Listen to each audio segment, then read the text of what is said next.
김서윤, 당신은 당신의 행동이 호텔의 이미지를 망치고 있다는 것을 모르나요? 도움이 필요한 사람을 외면할 정도로 호텔 이미지가 중요한가요?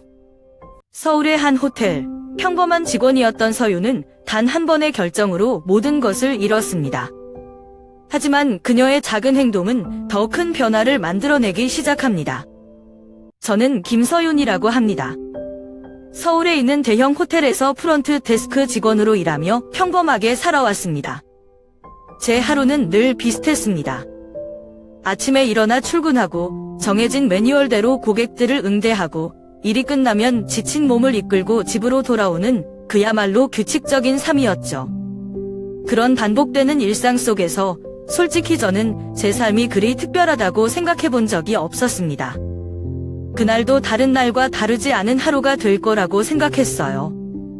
하지만 오후쯤 갑작스레 비가 쏟아졌습니다. 유리창 너머로 보이는 것엔 빗줄기를 보며 속으로는 다행히 오늘 우산은 챙겼구나 하고 안심했어요. 그런데 그 순간 호텔 정문 근처에 웅크리고 앉아있는 한 남자가 눈에 들어왔습니다. 비에 완전히 젖은 그 남자는 너무 말랐고 어딘가 병약해 보였어요. 한 손으로는 비를 막으려고 애쓰면서도 다른 한 손으로는 몸을 감싸고 있었습니다. 그런 모습을 보고 그냥 지나칠 수 없었습니다. 적어도 비를 피할 수 있는 곳은 제공해야 한다고 생각했어요. 그 남자는 그저 호텔 로비 입구에 비를 피해 앉아 있었을 뿐 다른 손님들에게 피해를 주거나 소란을 피우는 일은 전혀 없었거든요. 하지만 곧 호텔 매니저가 그 남자를 발견했습니다. 그는 얼굴에 짜증이 가득한 표정을 짓더니 다가가서는 거칠게 말했어요. 여기서 뭐 하시는 겁니까? 당장 나가세요. 이런 모습 보이면 호텔 이미지에 안 좋습니다. 매니저의 목소리는 로비에 울려 퍼졌고 일부 손님들은 그를 힐끗거리며 멀리 돌아갔습니다. 저는 그 상황을 보고 가슴이 너무 답답했어요. 아무리 호텔의 이미지가 중요하다지만 비를 피하기 위해 잠시 앉아있는 것조차 허락하지 않는다는 게 너무 비정하게 느껴졌어요. 매니저는 급기야 보안 직원을 호출해 그 남자를 끌어내려고 했습니다. 저는 그 순간 더 이상 참을 수 없었습니다.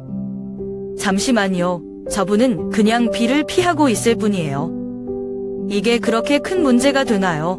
라고 매니저에게 말했습니다. 제 목소리는 떨렸지만 그 남자의 처지를 무시하고 싶지 않았습니다. 매니저는 저를 쏘아보더니 단호한 목소리로 말했어요. 김서윤 씨, 여기가 어디라고 지금 그렇게 행동하세요? 당신이 호텔의 이미지를 망치고 있다는 걸 모르세요. 그는 저를 끌고 가듯 때리고 회의실로 들어갔습니다. 회의실 안에서 저는 매니저의 쏟아지는 비난을 감당해야 했습니다. 그는 제가 고객 응대 업무를 맡고 있으면서도 호텔의 이미지를 손상시키는 행동을 했다고 주장했습니다. 제 행동이 다른 직원들에게도 영향을 미칠 수 있다고요. 그 순간 저는 할 말을 잃었습니다. 결국 그날 오후 저는 해고 통보를 받았습니다. 제가 호텔 로비를 떠나는 동안 매니저는 여전히 화난 얼굴이었고 보안 직원들은 아무 일도 없었다는 듯이 서 있었습니다. 호텔 앞에 다시 나왔을 때 그 남자는 이미 사라지고 없었습니다. 비는 여전히 내리고 있었고 저는 한동안 그 자리에서 움직일 수 없었습니다. 내가 과연 옳은 일을 한 걸까? 머릿속에 수많은 생각이 떠올랐지만 그때는 답을 찾을 수 없었습니다. 일자리를 잃은 뒤 하루하루가 고통스러웠습니다. 남들이 보기엔 그저 평범한 해고였을지 모르지만 저에게는 모든 것이 무너져 내리는 듯한 기분이었어요. 저축해둔 돈은 얼마 되지 않았고 매달 나가는 생활비는 점점 부담으로 다가왔습니다. 마음이 급했어요. 뭐라도 해야 한다는 생각에 가까운 신촌의 작은 카페에서 아르바이트를 시작했습니다.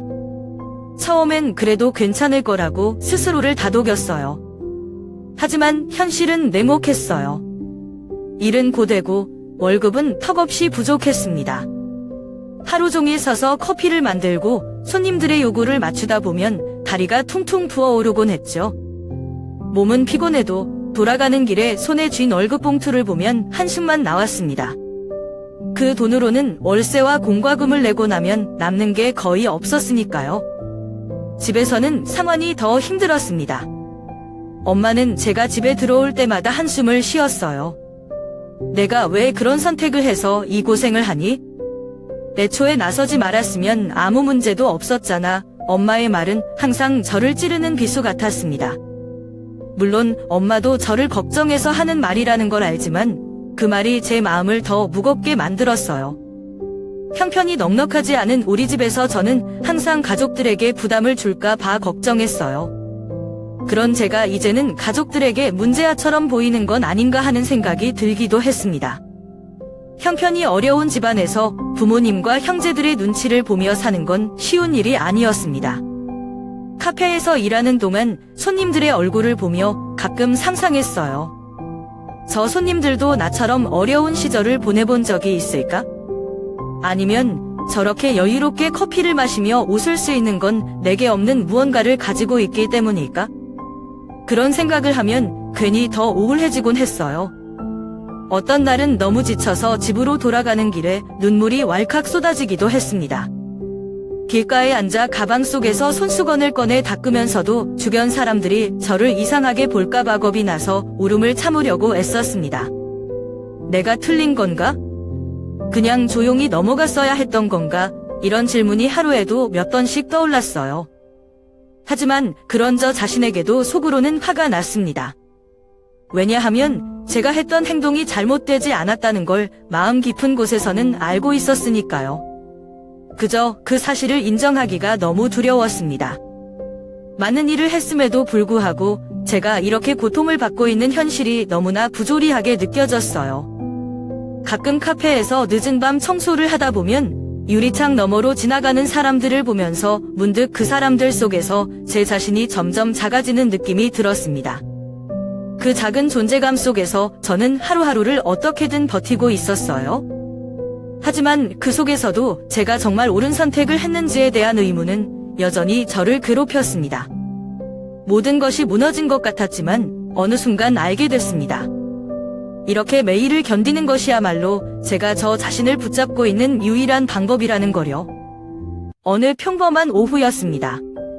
특별히 할 일도 없었고 카페 아르바이트가 끝난 후 저는 그냥 걷고 싶다는 생각에 발길 닿는 대로 움직이고 있었습니다. 마침 신촌 근처까지 오게 되었고 대학교 캠퍼스가 보이더군요. 학생들이 삼삼오오 모여서 떠드는 모습, 캠퍼스 앞에 늘어선 가게들의 활기찬 분위기. 한동안 그런 풍경을 본 적이 없어서 괜히 마음이 이상했어요. 그렇게 걷던 중 한 건물 앞에 사람들이 모여 있는 걸 보았습니다. 가까이 다가가 보니 공개 강연이 열리고 있더군요. 공동체의 힘과 사회적 변화라는 주제를 내건 포스터가 벽에 붙어 있었습니다. 솔직히 처음엔 그냥 시간이나 때우자는 마음으로 들어갔어요. 무슨 대단한 기대를 하고 들어간 것도 아니었고 강연 내용이 저와 관련 있을 거라고 생각하지도 않았습니다. 강연장은 꽤 많은 사람들로 북적였고 자리가 거의 꽉 찬 상태였습니다. 운 좋게도 맨 뒤에 한 자리를 발견해 조용히 앉았습니다. 무대 위에는 한 남자가 서 있었는데 나중에 알게 된 그의 이름은 박지훈이었습니다. 그는 사회심리학자로 여러 책을 출간하며 유명해진 사람이었습니다. 하지만 제가 그를 알게 된 건 이번이 처음이었어요. 박지훈의 이야기는 단순히 학문적인 이론에 머무르지 않았습니다. 그는 자신의 경험과 우리가 살고 있는 사회의 구조를 연결하며 어떻게 작은 행동들이 커다란 변화를 만들어낼 수 있는지에 대해 열정적으로 이야기했습니다. 그의 목소리에는 진심이 묻어났고 청중들은 그의 말에 귀 기울이며 고개를 끄덕였습니다. 강연 중간쯤 그는 질문을 받기 시작했습니다.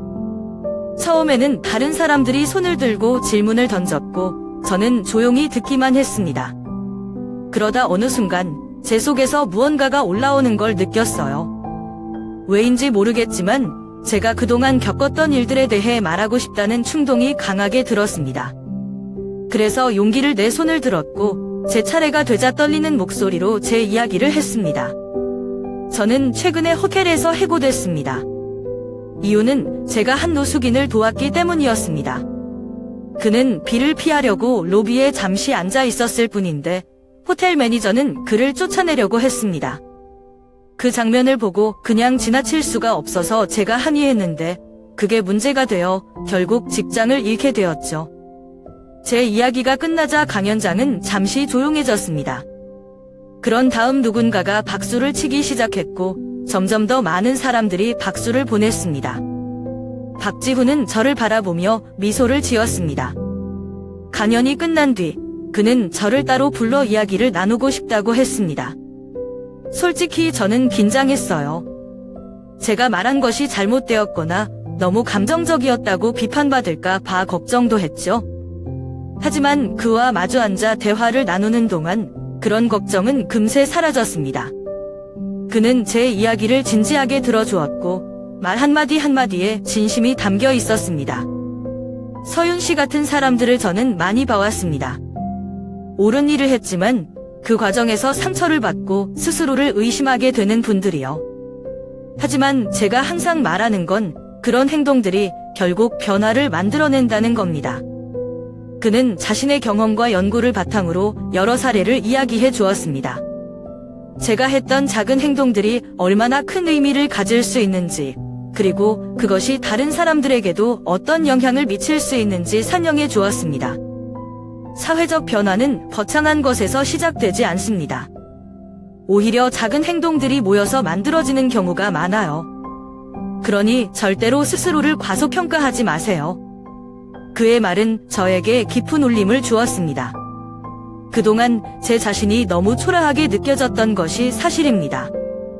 하지만 그 순간 제 행동이 결코 무의미하지 않다는 것을 깨닫게 되었습니다.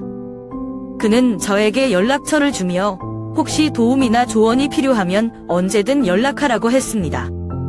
그날 집으로 돌아가는 길, 제 마음은 이상하게도 조금 가벼워진 것 같았습니다. 물론 여전히 제 현실은 어려웠지만 적어도 제가 한 일이 의미 있는 일이라는 믿음이 생겼습니다. 그것만으로도 저는 충분히 위로받을 수 있었습니다. 박지훈의 도움으로 저는 마포 지역의 한 비영리 단체에 참여하게 되었습니다. 이 단체는 노숙인과 저소득층 가정을 돕는 일을 하고 있었고 그동안 제 삶과는 전혀 다른 세계였습니다.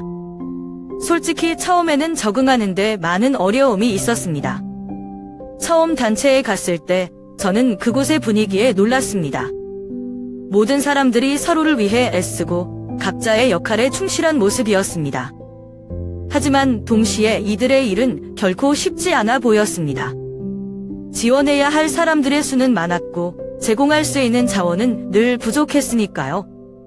저는 제가 정말 이곳에 도움이 될 수 있을지 스스로에게 계속 묻게 되었어요. 제가 맡은 첫 번째 일은 서울역에서 노숙인들에게 식사를 나눠주는 일이었습니다. 그날은 바람이 차가운 날이었고 역 근처에는 코트를 단단히 여민 사람들이 바쁘게 지나가고 있었습니다. 저희는 작은 트럭에 음식을 싣고 정해진 장소에 자리를 잡았습니다. 몇몇 노숙인들이 우리를 보고 조심스럽게 다가왔습니다. 처음에는 저도 긴장했습니다. 제가 도움을 주겠다고 나섰지만 이 사람들에게 어떻게 다가가야 할지 몰랐으니까요. 다행히 함께 일하던 선배 자원봉사자들이 먼저 인사를 나누고 그들과 대화를 시작했어요. 그 모습을 보고 저도 용기를 내어 음식을 건네기 시작했습니다. 하지만 일이 항상 순탄하게만 흘러가지는 않았습니다. 그날도 음식을 나누던 중 한 남성이 술에 취한 채로 다가왔습니다. 그는 거칠게 소리치며 저희를 비난했습니다. 왜 이런 짓을 하는 거야? 여기서 뭘 바라는 거냐고. 그는 비틀거리며 제 쪽으로 다가오더니 갑자기 저를 밀쳤습니다. 저는 순간적으로 뒤로 넘어졌고 주변 사람들이 놀라 달려왔습니다. 다행히 크게 다치지는 않았지만 그 순간 제 머릿속에는 여러 가지 생각이 스쳐갔습니다. 내가 여기서 왜 이런 일을 하고 있는 걸까? 정말 필요한 일을 하고 있는 걸까? 하는 의문이 들기도 했습니다. 그런데 제가 다시 일어서려던 순간 바로 옆에 있던 한 노숙인이 제 손을 잡아주었습니다. 그의 손은 차갑고 거칠었지만 그 눈빛은 따뜻하고 진지했습니다. 그는 아무 말도 하지 않았지만 그 눈빛이 모든 걸 말해주는 듯 했습니다. 마치 우리가 혼자가 아니라는 걸 느끼게 해줘서 고맙다는 말을 하고 있는 것 같았어요. 그날 이후로 저는 단순히 음식만 나누는 것이 아니라 사람들과 진심으로 소통하려 노력하게 되었습니다. 그들은 단순히 도움을 받는 대상이 아니라 저와 같은 사람이라는 것을 매일 깨달았습니다. 그들의 이야기를 듣다 보면 우리가 쉽게 판단할 수 없는 사연들이 많다는 것을 알게 됩니다.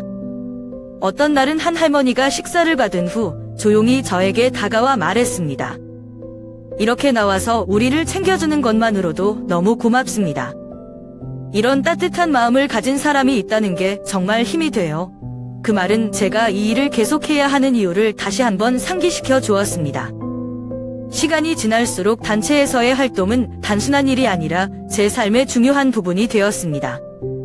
물론 힘든 순간도 많았지만 그만큼 보람 있는 순간도 많았습니다.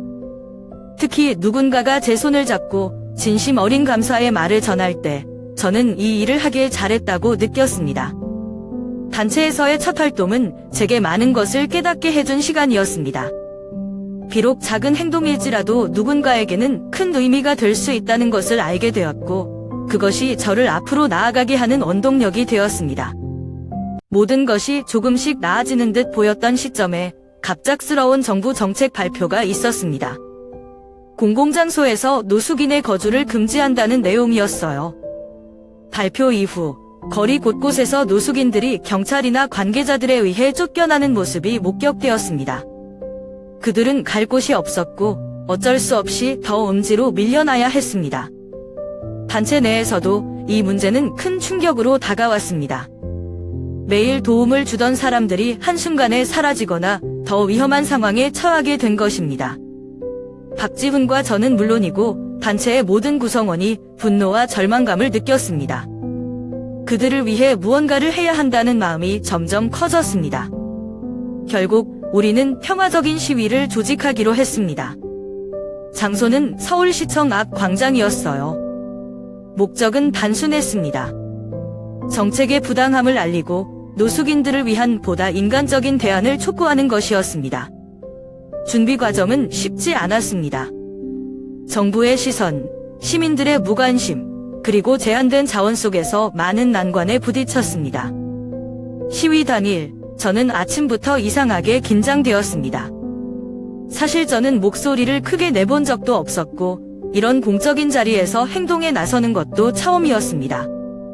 하지만 제 안에는 두려움보다 더 강한 책임감이 있었습니다. 제가 하지 않으면 누가 이들을 위해 목소리를 내겠습니까? 광장에 도착했을 때 이미 많은 사람들이 모여 있었습니다. 단체의 구성원들뿐만 아니라 우리를 지지하는 시민들도 함께 해주었습니다. 각자의 손에는 다양한 문구가 적힌 피켓이 들려 있었어요. 사람답게 살 권리를 보장하라. 노숙인은 우리의 이웃이다. 같은 문구들이 적혀 있었습니다. 처음에는 단순히 피켓을 들고 구호를 외치는 평화로운 시위였습니다.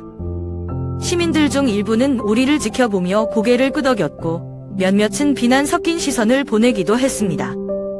하지만 우리에게 중요한 것은 그들의 반응이 아니라 이 정책이 얼마나 부당한지를 세상에 알리는 것이었습니다.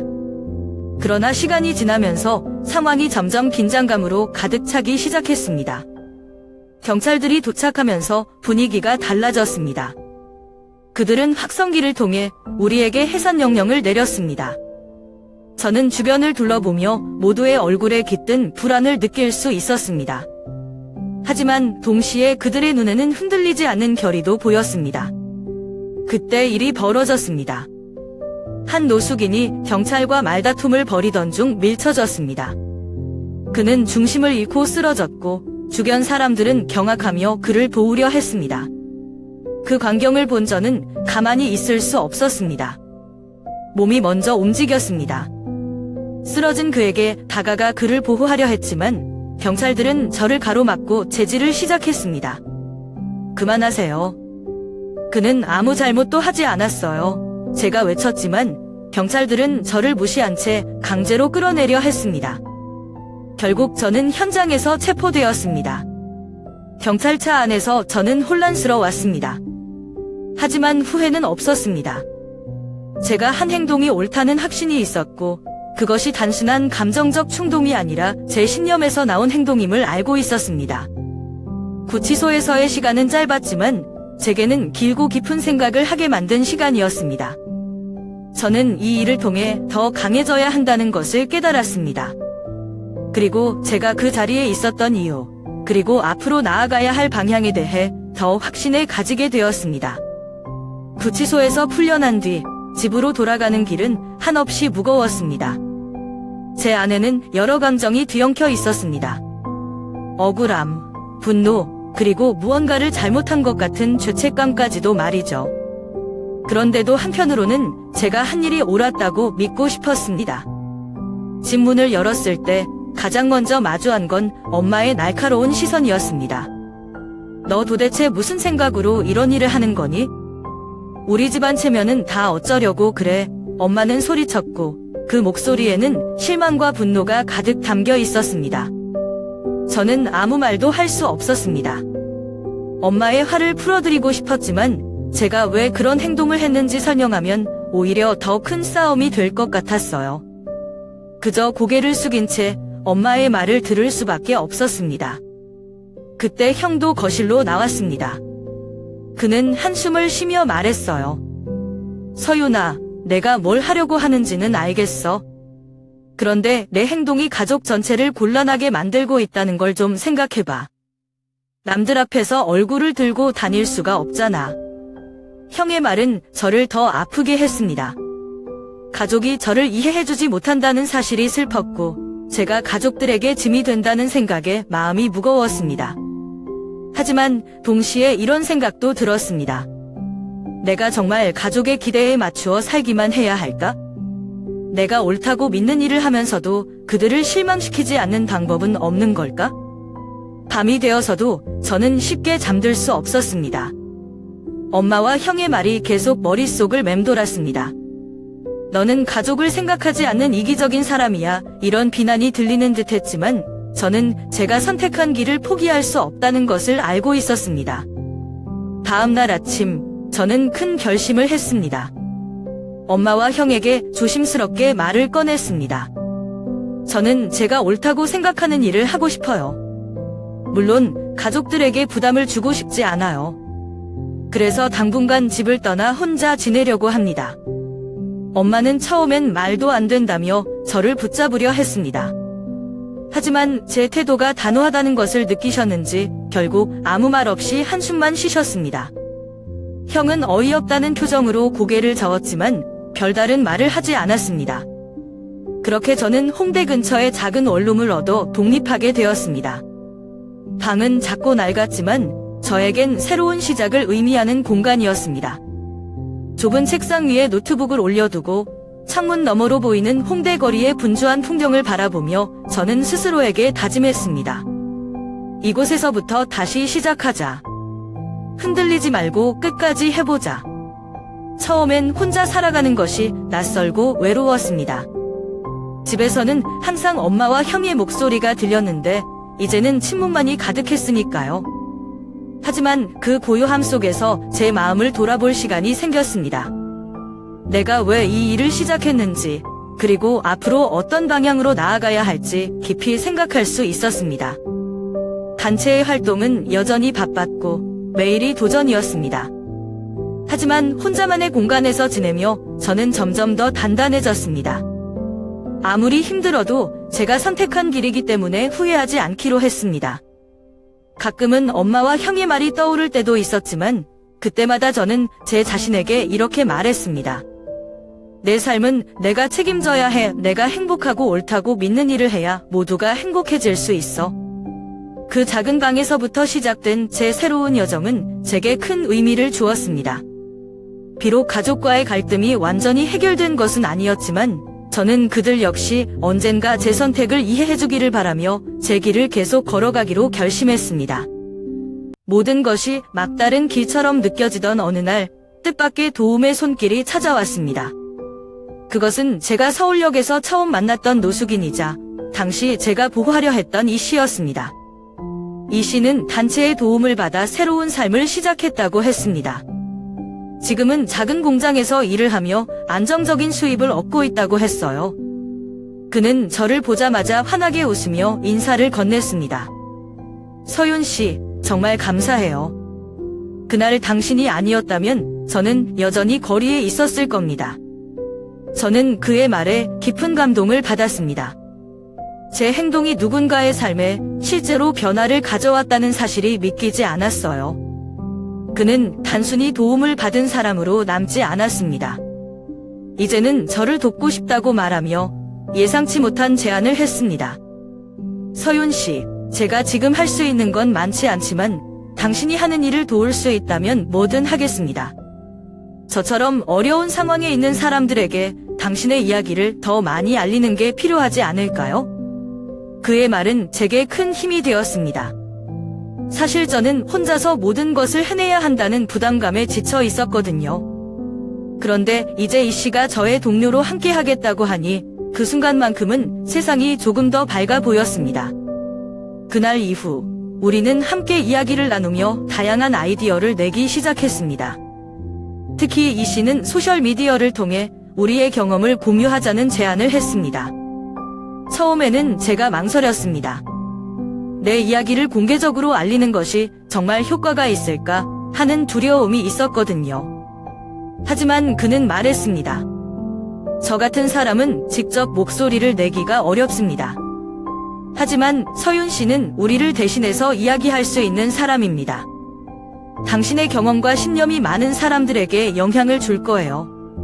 그의 설득에 저는 용기를 내기로 했습니다.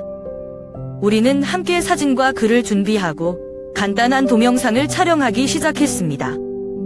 그의 변화된 삶과 단체 활동의 의미를 담은 이야기를 전하려 했습니다. 처음에는 반응이 크지 않았지만 점차 우리의 이야기를 보고 관심을 가지는 사람들이 생겨났습니다. 이 씨는 단순히 이야기의 주인공으로만 남지 않았습니다. 그는 저를 도와 직접 콘텐츠를 준비하고 촬영에 필요한 장소나 자원을 찾는데도 큰 도움을 주었습니다. 그의 열정은 저를 더욱 자극했고 우리는 함께 더 많은 사람들에게 우리의 메시지를 전하기 위해 노력했습니다. 어느 날 한 중년 여성으로부터 메시지가 도착했습니다. 그녀는 우리의 이야기를 보고 큰 감동을 받았다고 했습니다. 그녀의 아들이 몇 년 전 비슷한 상황에 처했었고 우리 이야기를 통해 다시 희망을 가지게 되었다고 했어요. 그 메시지를 읽는 순간 제 눈에는 눈물이 고였습니다. 우리가 하는 일이 헛되지 않다는 것을 확신할 수 있었기 때문입니다. 이 씨와의 동행은 단순히 도움을 받는 관계를 넘어선 특별한 유대감을 만들어 주었습니다. 그는 제게 끊임없이 작은 행동이 큰 변화를 만든다는 믿음을 상기시켜 주었고, 저 또한 그와 함께 새로운 목표를 설정하며 나아갈 수 있었습니다. 우리의 이야기는 점점 더 많은 사람들에게 퍼져나갔습니다. 단체에서도 우리를 응원하며 이 씨와 제가 전하는 메시지를 더 널리 알릴 수 있도록 지원했습니다. 이제는 단순히 두 사람의 노력이 아니라 점점 커지는 움직임이 되어가고 있었습니다. 이 씨는 종종 제게 말했습니다. 당신은 저에게 새로운 시작을 선물해줬습니다.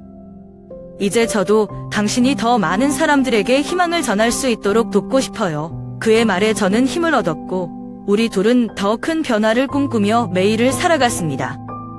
이처럼 예상치 못한 도움의 손길은 제가 지친 순간에 다시 일어설 수 있는 용기를 주었습니다. 우리는 서로를 통해 배우고 성장하며 사회를 조금이라도 더 나은 방향으로 바꾸기 위해 함께 노력하고 있었습니다. 단체에서 활동을 이어가던 중 우리는 노숙인을 돕기 위한 프로그램의 예산 집행에 이상이 있다는 사실을 알게 되었습니다. 처음에는 단순한 실수라고 생각했지만 점점 깊이 조사할수록 상황은 심각해졌습니다. 지원금의 상당 부분이 실제로 필요한 곳에 쓰이지 않았고 일부 관계자들이 그 돈을 개인적으로 착복한 흔적이 드러났습니다. 그 사실을 알았을 때 저는 분노와 충격을 감출 수 없었습니다. 우리가 그렇게 열심히 노력해서 모은 자원들이 누군가의 욕심 때문에 낭비되고 있다니 믿기 어려웠습니다. 박지훈과 단체의 구성원들과 함께 논의한 끝에 우리는 이 문제를 공론화하기로 결심했습니다. 박지훈은 저에게 한 기자를 소개해 주었습니다. 그는 사회적 문제를 전문적으로 다루는 탐사보도 기자였고 이런 사건을 조사하는데 경험이 많은 사람이었습니다. 저는 긴장되는 마음으로 그와 만났습니다. 모든 사실을 털어놓으면서 우리가 가진 증거 자료들을 전달했습니다. 기자는 매우 신중하게 우리의 이야기를 들으며 이 문제를 깊이 조사하겠다고 약속했습니다. 며칠 후 그의 기사는 주요 뉴스로 보도되었습니다. 제목은 노숙인을 위한 지원금 어디로 사라졌는가 였습니다. 기사에는 구체적인 증거와 관련자의 이름까지 언급되었고 이는 곧 큰 사회적 반향을 일으켰습니다. 하지만 예상치 못한 위험도 뒤따랐습니다. 기사가 보도된 이후 관련자들 중 일부는 법적 조사를 받기 시작했지만 동시에 저를 포함한 단체의 활동가들에게 불편한 시선이 집중되기 시작했습니다. 몇몇 사람들은 노골적으로 우리를 비난했고 심지어 위협적인 메시지를 보내는 사람도 있었습니다. 그리고 어느 날 밤 제가 집으로 돌아가는 길에 끔찍한 일이 일어났습니다. 골목길로 접어들었을 때 2명의 낯선 남자가 제 앞을 가로막았습니다. 그들은 얼굴을 가린 채로 낮은 목소리로 말했습니다. 그만두는 게 좋을 거야. 계속 이 일을 파헤치면 더 많은 걸 잃게 될 거다. 그들의 말투와 눈빛은 분명히 위협적이었습니다. 저는 온몸이 얼어붙은 듯한 공포를 느꼈습니다. 그 순간 제가 선택한 길이 얼마나 위험한지 실감할 수 있었습니다. 하지만 동시에 제 안에서는 그들에게 굴복하지 않겠다는 결심이 더욱 강해졌습니다. 제가 잃을 게 뭐가 있는데요? 당신들이 잘못한 일을 덮어두라고요? 그건 절대 안 될 일이에요. 저는 최대한 떨리지 않는 목소리로 대답했습니다. 그들은 잠시 저를 노려보더니 아무 말 없이 뒤돌아갔습니다. 그들이 사라진 뒤에도 저는 한동안 그 자리에 얼어붙은 채로 서 있었습니다. 무서움과 함께 억울함, 그리고 분노가 뒤섞인 감정이 저를 휘감았습니다. 집에 돌아와 박지훈에게 모든 사실을 털어놓았습니다. 그는 저를 진정시키며 말했습니다. 이런 일이 생길 줄 알고 있었습니다. 하지만 우리가 포기하면 그들은 더 큰 힘을 가지게 됩니다. 당신이 지금까지 해온 일은 절대로 헛되지 않았습니다. 그의 말은 저를 안심시키기도 했지만 여전히 마음 한구석에는 두려움이 남아 있었습니다. 저는 이 일이 단순히 저 혼자의 문제가 아니라 더 많은 사람들에게 영향을 미칠 수 있는 중요한 일임을 다시 한번 깨달았습니다. 그날 이후 저는 더 조심하면서도 단단한 마음으로 일을 이어갔습니다. 위협이 두렵지 않았던 것은 아니지만 진실을 밝히고 부당함을 바로잡기 위해서라면 물러서지 않겠다는 결심이 제 발걸음을 멈추지 않게 했습니다. 이 사건은 제 삶의 큰 전환점이 되었습니다. 단순한 자원봉사자가 아니라 더 많은 책임을 짊어진 활동가로서의 제 모습을 다시 돌아볼 수 있는 기회가 되었기 때문입니다. 그리고 무엇보다 진실을 향한 우리의 여정이 멈추지 않을 것이라는 것을 굳게 믿게 되었습니다. 위협을 받은 뒤에도 저는 포기하지 않았습니다. 진실을 밝히겠다는 결심은 두려움을 넘어서는 힘을 주었습니다. 박지훈과 저는 단체의 도움을 받아 기자회견을 준비하기로 했습니다. 우리가 가진 모든 증거와 자료를 공개하고 이 부패 사건의 심각성을 세상에 알리기로 했습니다. 기자회견 장소는 서울 한복판에 있는 작은 회의실이었습니다. 준비 과정은 만만치 않았습니다. 한정된 자원으로 행사를 준비해야 했고 적지 않은 외부의 방해와 압박도 있었습니다. 하지만 우리의 목표는 분명했습니다. 억울하게 피해를 입은 사람들을 위해 그리고 더 이상 이런 일이 반복되지 않도록 진실을 알리는 것이었습니다.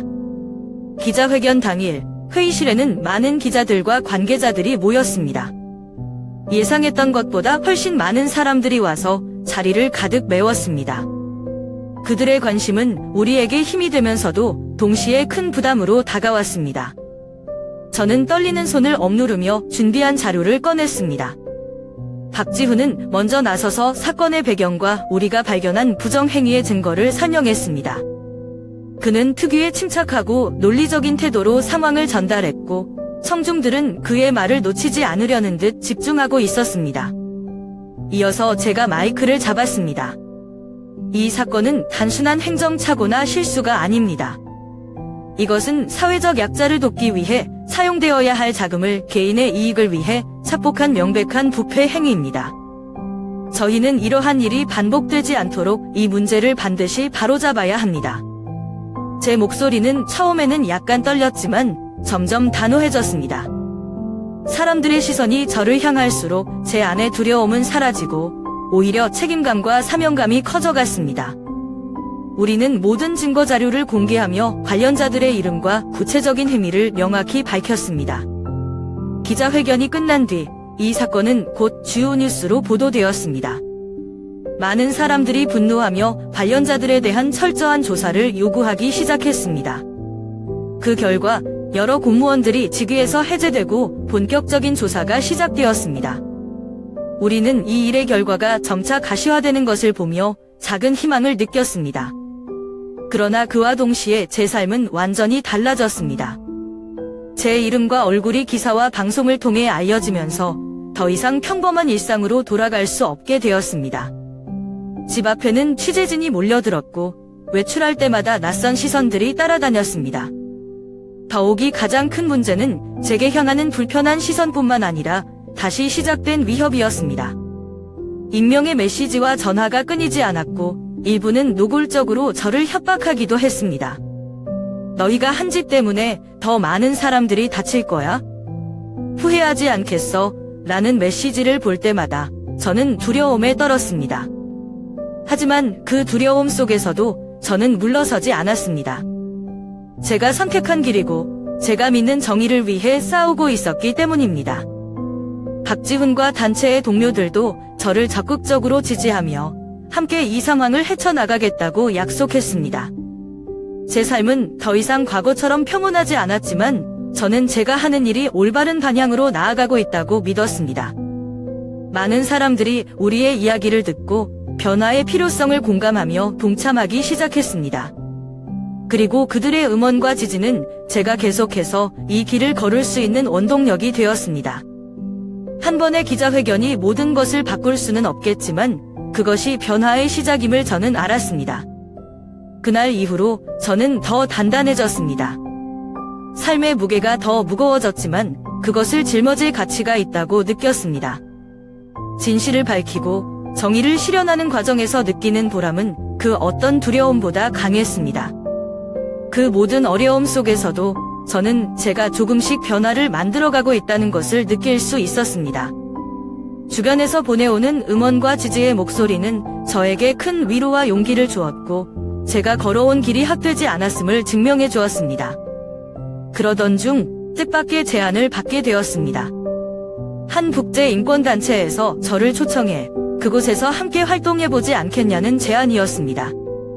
처음에는 제 귀를 의심했습니다. 제가 그런 중요한 역할을 할 수 있을 만큼 준비되어 있는 사람일까? 하지만 그들은 제가 지금까지 보여준 행동과 신념을 높이 평가하며 저와 함께 더 큰 무대에서 일하고 싶다고 말했습니다. 그 제안은 제게 새로운 기회를 열어주었지만 동시에 큰 고민거리도 되었습니다. 한국을 떠나 낯선 곳에서 새로운 시작을 한다는 것이 결코 쉬운 결정은 아니었기 때문입니다. 하지만 저는 마음 깊은 곳에서 이번 기회가 저에게 주어진 또 하나의 사명이라는 것을 느꼈습니다. 결국 저는 그 제안을 받아들이기로 결심했습니다. 가족과 동료들에게 이 결정을 알렸을 때 모두가 아쉬워하면서도 저를 응원해 주었습니다. 특히 박지훈은 저를 따뜻하게 격려하며 말했습니다. 서윤 씨, 이건 당신이 더 많은 사람들에게 희망을 전할 기회입니다. 여기서 배운 것을 바탕으로 더 큰 변화를 만들어 보세요. 한국을 떠나기 전 저는 특별한 작별 모임을 준비했습니다. 장소는 다름 아닌 서울역이었습니다. 모든 것이 시작된 그곳에서 제가 사랑하고 존경하는 사람들과 마지막 인사를 나누고 싶었습니다. 그날 서울역의 대합실은 저를 응원하기 위해 모인 사람들로 가득 찼습니다. 단체의 동료들, 제가 도움을 주었던 노숙인들, 그리고 그동안 우리의 이야기에 공감하며 함께해준 시민들까지. 그들의 얼굴에는 아쉬움과 기대감이 교차하고 있었습니다. 저는 간단한 연설을 준비했습니다. 무대라고 할 것도 없는 작은 공간에서 마이크를 들고 서 있었지만 그 순간만큼은 세상에서 가장 중요한 자리에 서 있는 것 같은 기분이었습니다. 여러분, 제가 여기서 모든 것을 시작했을 때는 단지 작은 행동이었습니다. 그저 눈앞에 있는 사람들을 돕고 싶다는 마음뿐이었어요. 하지만 그 작은 행동이 얼마나 큰 변화를 가져올 수 있는지 저는 이곳에서 배웠습니다. 사람들의 눈이 반짝이며 저를 바라보고 있었습니다. 저는 말을 이어갔습니다. 우리는 종종 우리의 행동이 너무 작고 미미하다고 느낄 때가 있습니다. 하지만 저는 여러분께 확신합니다. 작은 행동이라도 진심으로 이루어진다면 그것은 반드시 변화를 만들어냅니다. 그러니 여러분도 여러분의 자리에서 세상을 바꾸는 작은 행동을 멈추지 마세요. 연설이 끝난 뒤 박수 소리가 대합실에 울려 퍼졌습니다. 저는 그 순간이 제 인생에서 가장 빛나는 순간 중 하나라는 것을 느꼈습니다. 그 후 저는 하나씩 짐을 챙기며 새로운 여정을 준비했습니다. 한국에서 보낸 시간은 제게 잊을 수 없는 추억과 교훈을 남겨주었습니다. 하지만 이제는 더 넓은 세계로 나아가 더 많은 사람들과 함께 일하며 배움을 이어가야 한다는 것을 알고 있었습니다. 공항으로 가는 길, 저는 창밖으로 스쳐 지나가는 서울의 풍경을 바라보며 많은 생각에 잠겼습니다. 제가 했던 모든 선택과 그로 인해 얻은 경험들이 머릿속을 스쳐갔습니다. 그리고 마음속 깊이 다짐했습니다. 내가 어디에 있든 내가 배운 것들을 잊지 않고 더 나은 세상을 만들기 위해 계속 나아가야 해. 이제 저는 새로운 땅에서 또 다른 도전을 시작하려 합니다. 하지만 서울역에서 나눴던 마지막 인사는 제 마음속에 깊이 새겨져 있습니다. 그곳에서 느꼈던 희망과 결의를 가슴에 품고 저는 새로운 길을 향해 한 발 한 발 나아가고 있습니다.